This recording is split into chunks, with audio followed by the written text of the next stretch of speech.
Hello everyone and welcome back to Kimberly Perry Holistic. We are on our healing journey. We are doing the healing series at the moment, and here is Banjo, lovely Banjo, and he is on his own healing journey because he lost his brother in January very suddenly, and he had his whole life with his brother by his side, indoors and outdoors, wherever he was doing. His bro was there. He wants to struggle down. And then suddenly he woke up one day and his brother wasn't there anymore. So he's had to come to terms with a new life. And I thought that his struggle was actually quite relevant to one that possibly you and all the people that you love at the moment are facing. And that is that sometimes change is radical and drastic, and it can make us feel extremely wobbly. And that's why when we are looking to heal from a situation, an illness, a problem, a change of lifestyle, that feelings of anxiety can arise. And it might be that already you've been diagnosed with a generalized anxiety disorder, which you would already know about probably, or maybe you have a history of depression, but perhaps you found yourself having what you would say is anxious thoughts, worrying, troubling, little mind dramatizations of what could happen because the rug has been pulled out from underneath your feet. It's a very disconcerting feeling, isn't it, when things change and what you're left with doesn't feel like your reality. It feels alien to you. And I'm particularly concerned at the moment that there are so many people who've been quite happy being in lockdown at home in a really safe space, perhaps shielded. For in the UK, this would be coming up to just over 3 months of the people who are the most delicate in society being at home and actually really being extremely safe and well cared for. They've got people calling them, checking on them. They've got food delivered on behalf of their neighbours, and they haven't had to go out into the world. And for somebody I can imagine who's possibly in their 80s and has been in cotton wool for quite some time, the thought of going to a shop now must be quite overwhelming if they haven't been for all this time. So we all have different things that we're trying to process and get our heads around. So that's why I want to talk about anxious, or what I would rather say, wobbly times, when that mental chatter can get in the way of us moving forward. And a really important part of healing and moving on in a positive way from anything that's been a blockage in your life is actually having an understanding of how your brain works. And I think this is a really fascinating topic, and it's something that I might delve into more because it's something that on a personal level I've had to find an understanding of, because we all have loss in our lives and that can bring out that wobbliness. So if you're going through a time of massive change at the moment and you're not really sure where to start with those anxious thoughts, let's just start with where anxiety can come from.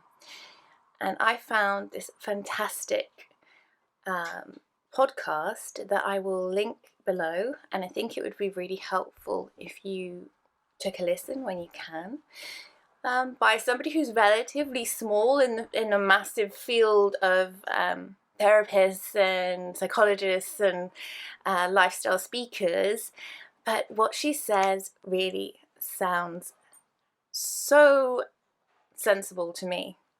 So just some insights from her.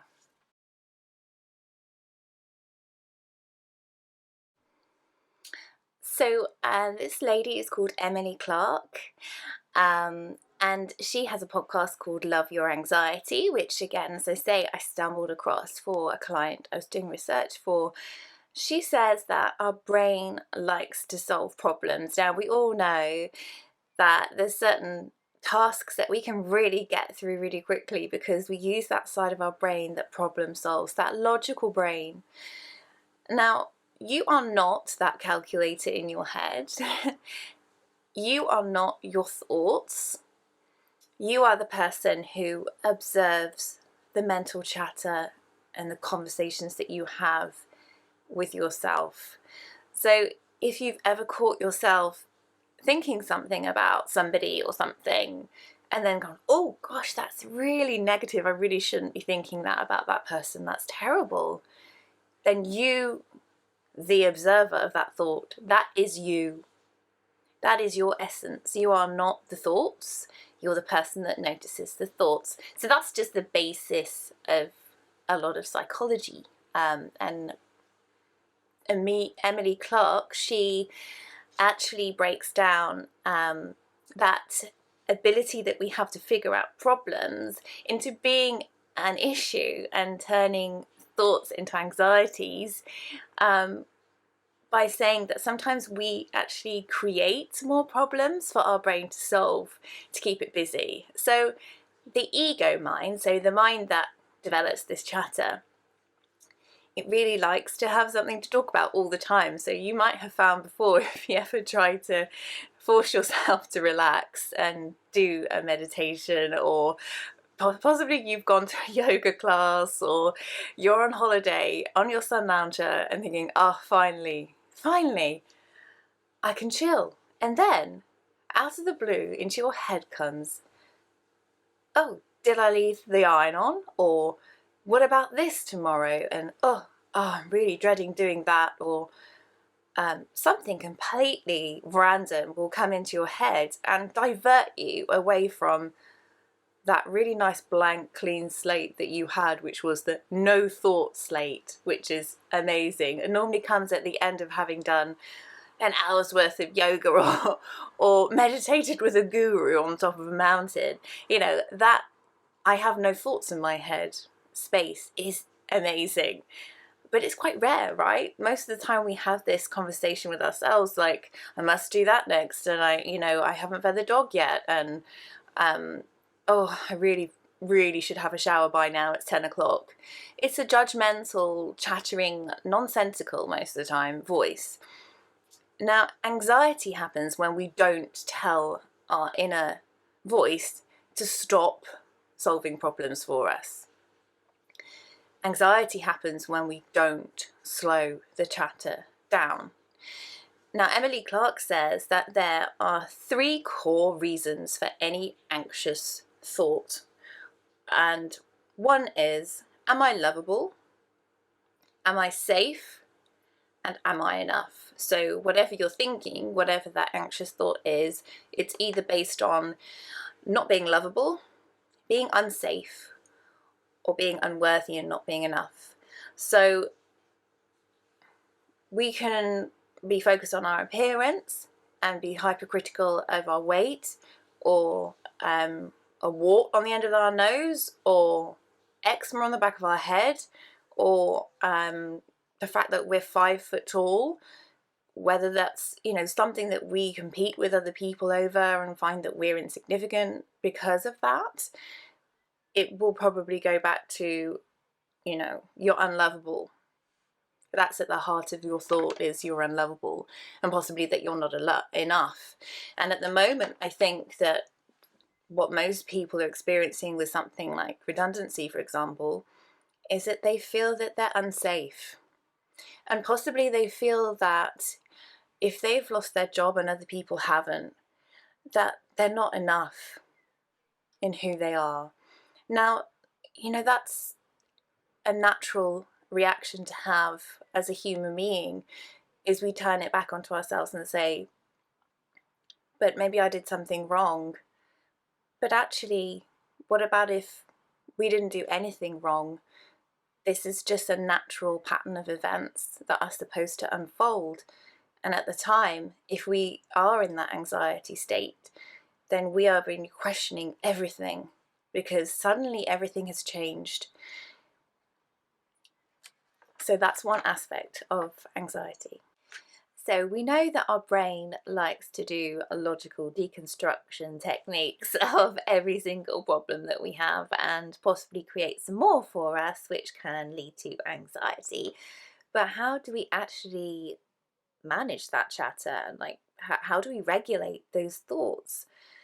We know that we have the thoughts, but how do we stop them from taking over to the point where maybe things become so overwhelming that we hold ourselves back from doing certain things, like applying for a job, or maybe going to see somebody at distance, or whatever it is, picking up the phone, or we talk ourselves out of opportunities that are passed our way.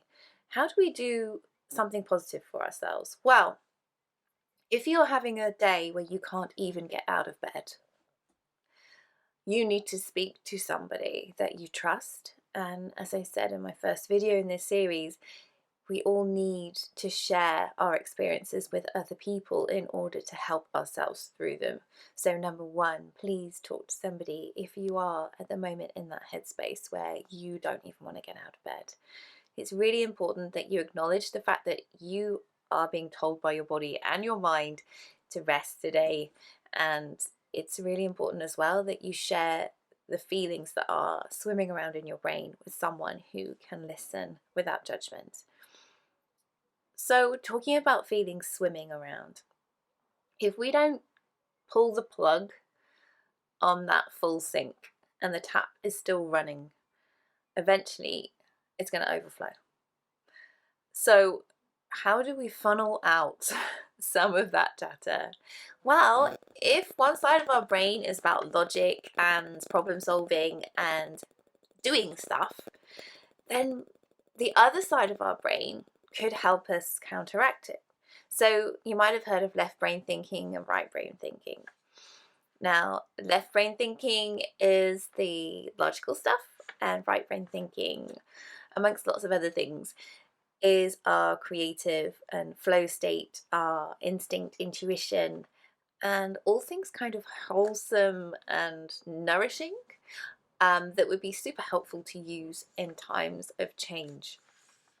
So it might be that the last thing you want to do is to, in effect, waste time and do something that you think would not be actually logical and a process that would actually get you through something really, really tough. Most of us want to find a solution. We just want to move on. We want to move forward through difficulties, and we will ring up a million different people to help us get to what we need.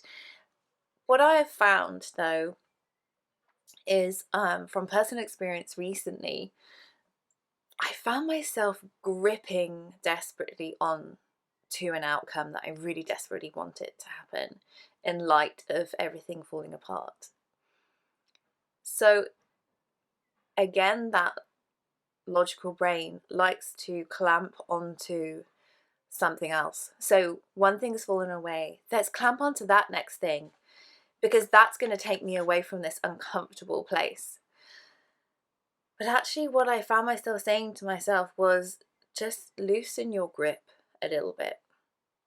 We can really want for things so much and push through situations that sometimes we would have been better off just going with and just seeing what happened.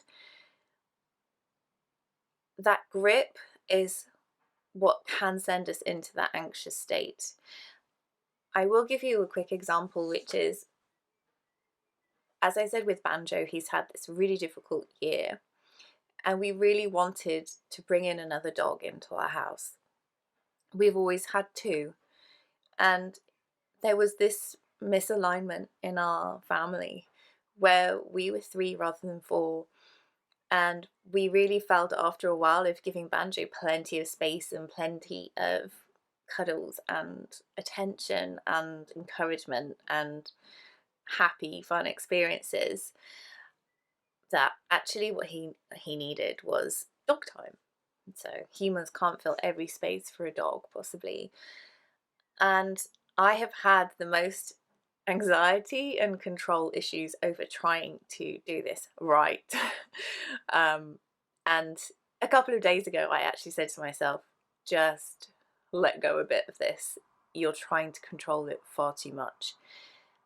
And it's funny because I didn't actually do that when I learned that I was going to be made redundant from my job for a very long time. But for some reason, all of my fears and possibly worries and insecurities over everything that's been happening recently came out in this episode of trying to fix the dog situation. So it's interesting. I've gone off on a tangent here, but what did I do? Well, I funneled something creative. I loosened my grip on what I was striving to achieve, and I went into doing something calming, soothing, fun, and I started doing more cooking, and I had a bit more creative headspace, started writing a diary. I started just doing a bit more gardening, just doing a bit more of physical things and getting that worry and that tension out. And it makes such a big difference if you can find an outlet for a different function of your mind space. This might seem slightly obvious, but if you're in an anxious headspace, one thing you can do instantly is to get away from your surroundings and what you've been listening to. So we all know that the news is a big trigger, but did you know that people gossiping about what could happen or what has happened in certain workplaces or in politics or anything where there's group opinion, that can be a super negative, anxiety creating headspace to be in. So number one, take yourself away from gossip, news, anything that's heavy going that you're watching or reading about conversation wise, because it's going to easily take you up that path of judgment and fear, basically fearing what could be, because often people bring up things you hadn't even thought of, and that's another thing for your brain to try and solve and another thing for you to ruminate over. So take yourself away from negative sources of information or misinformation. I have noticed as well that animals pick up on moods massively. So animals can also infect us with a presence. And if you are lucky enough to have an animal companion, or you now can possibly go riding or walking in nature and listening to birds, or looking at garden, or walking in woodlands, whatever it is, nature and animals, they remind us that all we have is the now. And also I noticed with my dog Banjo that if I'm anxious, he's anxious. If I sit down, chill out, read a book for 5 minutes, he goes to sleep. If I get on my yoga mat and I do 15 minutes, he's there on the sofa, sitting there, watching and loving that happy energy coming out, rather than me looking miserable, worrying, buzzing around the place, trying to keep busy. So having a little think about how animals could possibly come into your life, or how you can have a little check on yourself by looking at what your animal is doing in response to you.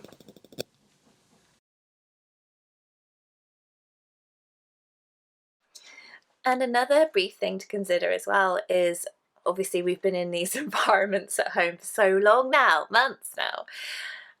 Have a look at your environment. Does it actually make you feel more stressed? Does it make you feel hemmed in? Is it obviously you've been looking at it so long, it's probably going to make you feel a bit hemmed in, but is there something you can do to clear a bit of space around you and invite in a bit more light? Can you open your curtains a bit wider? Can you have your blinds fully open? Can you have some lights on? Can you have a salt lamp rather than a table lamp? Can you have lovely, soothing, calming things around you easily? You know, a couple of plants, some nice lighting, and just a bit of a room spray is sometimes enough to bring us back to that right brain thinking and out of that left quizzical, ever questioning headspace. So why not look into something like feng shui, or just look at some minimalism desk ideas on Pinterest and see whether maybe you can play with your environment so that you're already starting with a visual cue when you're feeling that anxious, worry, stifling feeling rise up in your throat, or you're starting to just spiral into worry because what you look at and what you listen to and the backdrop that you give your life every day makes a huge difference to how you feel and how you think. And it's a lot less subtle than we realize sometimes. Because if you have a lovely, harmonious looking environment, then that will affect you on every level. So give it a go. Try and change up your environment. But if I could say one thing about anxiety, is that you absolutely can work through worries, and that we all experience anxious thoughts. Every single person on this planet, even the Dalai Lama, will have anxious thoughts because we all have the ego. We all have that inner voice. But acknowledging it and possibly learning a bit more about it is a huge step towards actually getting in touch with who you are as a person outside of that mental chatter. And I really hope that this has brought a little bit more calm into your day, and there will be more to come in the healing series. And if there's anything that you would like me to cover that you're finding quite difficult at the moment, then please just post a little comment below. I'd love to hear from you, and all the very best to you. Take good care.